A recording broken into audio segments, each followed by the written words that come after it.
Hey, what's going on, everybody? Welcome back to the channel. And today we're starting the second chapter of the book Legend by Mary Lou.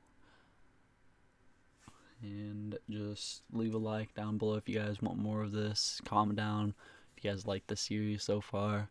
I know we've only had one chapter and we only have two chapters once this is up, but just feel free to show your love and support for this. And I guess let's get right into the book. I'm sitting in my dean secretary's office again.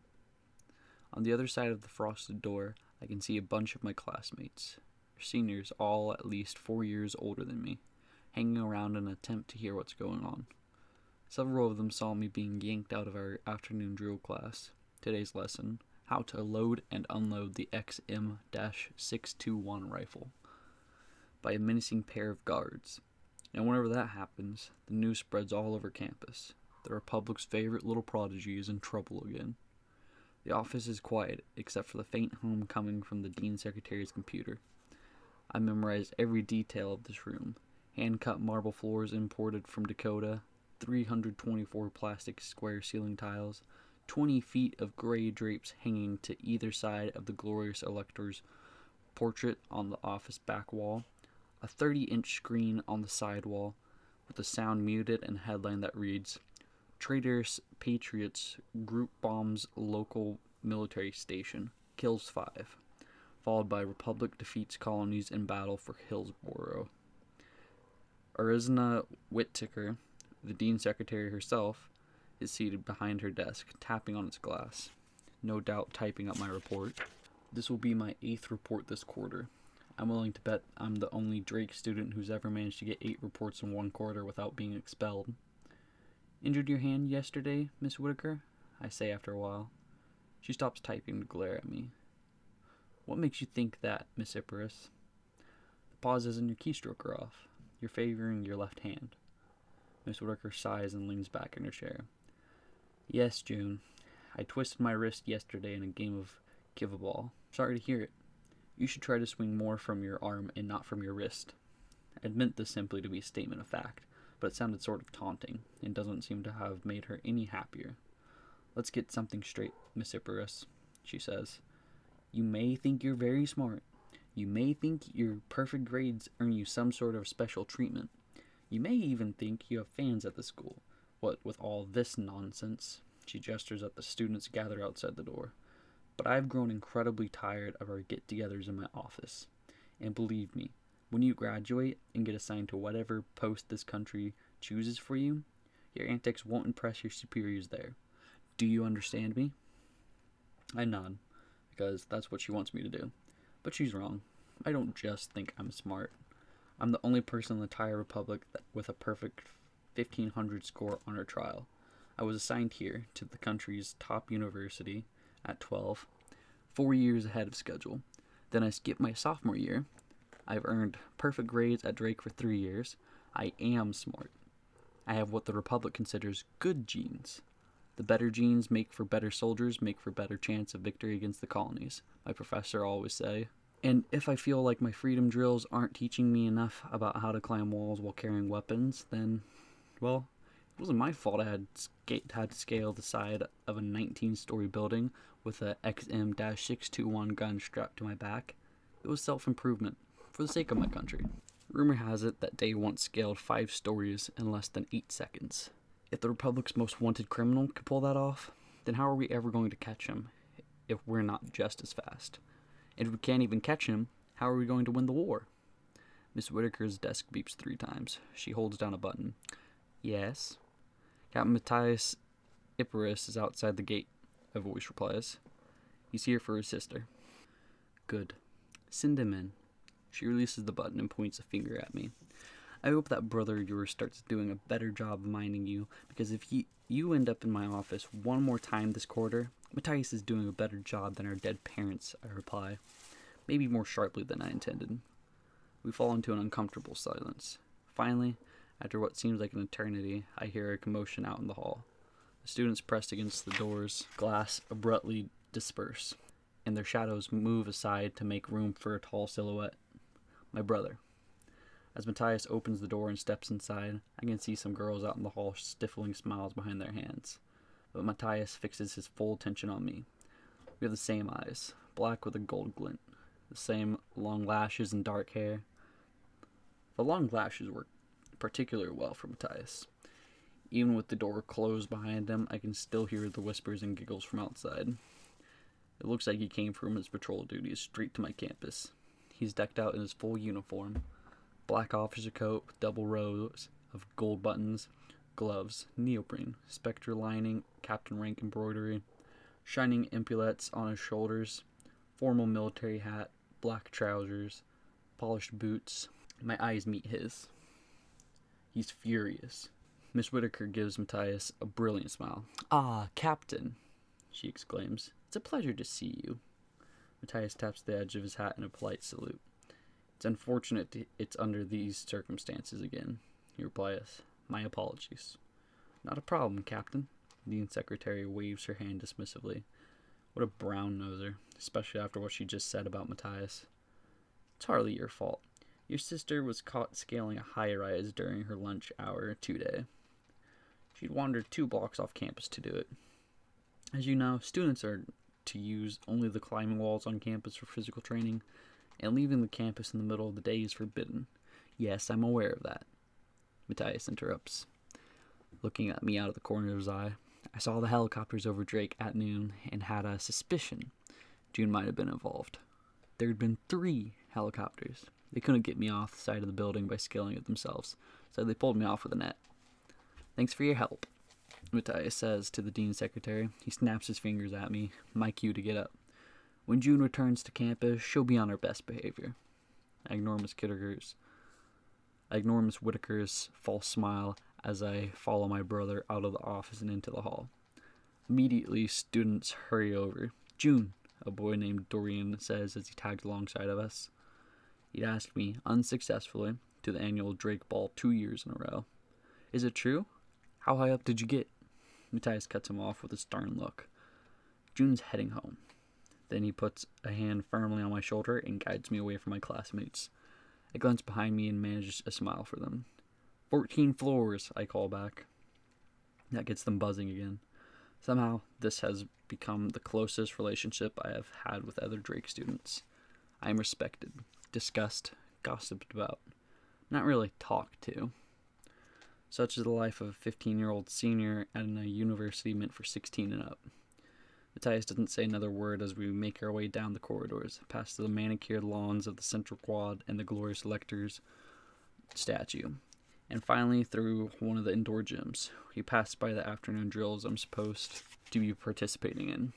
I watch my classmates run along a giant track surrounded by a 360-degree screen simulating some desolate warfront road. They're holding their rifles out in front of them, attempting to load and unload as fast as they can while running. At most universities, there'd be so many student soldiers, but at Drake, almost all of us are well on our way to career assignments in the Republic's military. A few others are tapped for politics and Congress, and some are chosen to stay behind and teach. But Drake is the Republic's best university, and seeing as how the best are always assigned to the military, our drill room is packed with students. By the time we reach one of Drake's outer streets, and I climb into the back seat of our waiting military jeep, Matthias can barely contain his anger. "Suspended for a week? Do you want to explain this to me?" he demands. I get back from a morning of dealing with the Patriot rebels, and what do I hear about? Helicopters 2 blocks from Drake? A girl scaling a skyscraper? I exchange a friendly look with Thomas, the soldier in the driver's seat. "Sorry," I mutter. Matthias turns around from his place in the passenger seat and narrows his eyes at me. "What the hell were you thinking? Did you know you'd wander right off campus?" "Yes." "Of course. You're 15. You went 14 floors up and..." He takes a deep breath, closes his eyes, and steadies himself. "For once, I'd appreciate it if you would let me do my daily tours of duty without worrying myself sick over what you're up to." I try to meet Thomas's eyes again in the rearview mirror, but he keeps his gaze on the road. Of course, I shouldn't expect any help from him. He looks as tidy as ever, with his perfectly slicked hair and perfectly ironed uniform, and a strand of thread out of place. Thomas might be several years younger than Matthias and a subordinate on his patrol, but he's more disciplined than anyone I know. Sometimes I wish I had that much discipline. He probably disapproves of my stunts even more than Matthias does. We leave downtown Los Angeles behind and travel up the winding highway in silence. The scenery changes from inner Batala sectors, 100-floor skyscrapers, to densely packed barrack towers and civilian complexes, each one only 20 to 30 stories high, with red guiding lights blinking on their roofs, most with all their paint stripped off after this year's rash of storms. Metal support beams crisscross their walls. I hope they get to upgrade those supports soon. The war has been intense lately, and with several decades of infrastructure funding diverted to supplying the war front, I don't know if these buildings would hold up well in another earthquake. After a few minutes, Matthias continues in a calmer voice. "You really scared me today," he says. "I was afraid they'd mistake you for Day and shoot at you." I know he doesn't mean this as a compliment, but I can't help smiling. I lean forward and rest my arms on top of his seat. "Hey," I say, tugging his ear the way I did when I was a kid. "I'm sorry I made you worry." He lets out a scornful chuckle, but I can tell his anger is already fading.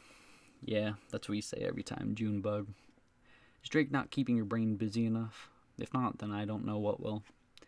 You know, if you just take me along on some of your missions, I'd probably learn a lot more and stay out of trouble." "Nice try. You're not going anywhere until you graduate and you're assigned your own patrol." I bite my tongue. Matthias did pick me once, for a mission last year, when all third-year Drake students had to shadow an assigned military branch. His commander sent him to kill a runaway prisoner of war from the colonies. So Matthias brought me along with him, and together we chased the POW deeper and deeper into our territory, away from the dividing fences and the strip of land running from Dakota to West Texas that separates the Republic and the colonies, away from the warfront where airships dot the sky. I tracked him into an alley in Yellowstone City, Montana, and Matthias shot him. During the chase, I broke 3 ribs and had a knife buried in my leg. Now Matthias refuses to take me anywhere. When Matthias finally speaks again, he sounds grudgingly curious. "So tell me," he whispers, "how fast did you climb those 14 stories?" Thomas makes a disapproving sound in his throat, but I break into a grin. Storms past, Matthias loves me again. 6 minutes, I whisper back to my brother. And 44 seconds. How do you like that? That must be some sort of record. Not that, you're supposed to do it. Thomas stops the Jeep right behind the lines at a red light and gives Matthias an exasperated look. "Come on, Captain," he says. Miss Icarus won't learn a thing if you keep praising her for breaking the rules." "Cheer up, Thomas." Matthias reaches over and claps him on the back. "Surely breaking a rule once in a while is tolerable, especially if you're doing it to beef up your skills for the Republic's sake. Victory against the colonies, right?" The light blinks green. Thomas turns his eyes back to the road. He seems to count to 3 seconds in his head before letting the Jeep go forward. "Right," he mutters. "You should still be careful what you're encouraging Miss Icarus to do, especially with your parents gone." Matthias's mouth tightens into a line, and a familiar strained look appears in his eyes. No matter how sharp my intuition is, no matter how well I do at Drake, or how perfectly I score in defense and target practice and hand-to-hand combat, Matthias' eyes always hold that fear. He's afraid something might happen to me one day, like the car crash that took our parents. That fear never leaves his face, and Thomas knows it. I didn't know our parents long enough to miss them in the same way Matthias does. Whenever I cry over losing them, I cry because I don't have any memories of them. Just hazy recollections of long adult legs shuffling around our apartment and hands lifting me from my high chair. That's it. Every other memory from my childhood, looking out into the auditorium as I received an award, or having soup made for me when I'm sick, or being scolded or tucked into bed, those are with Matthias. We drive past half of Baltola sector and through a few poor blocks. Can these street beggars stay a little further from our Jeep? Finally, we reach the gleaming terraced high-rises of Ruby, and we're home.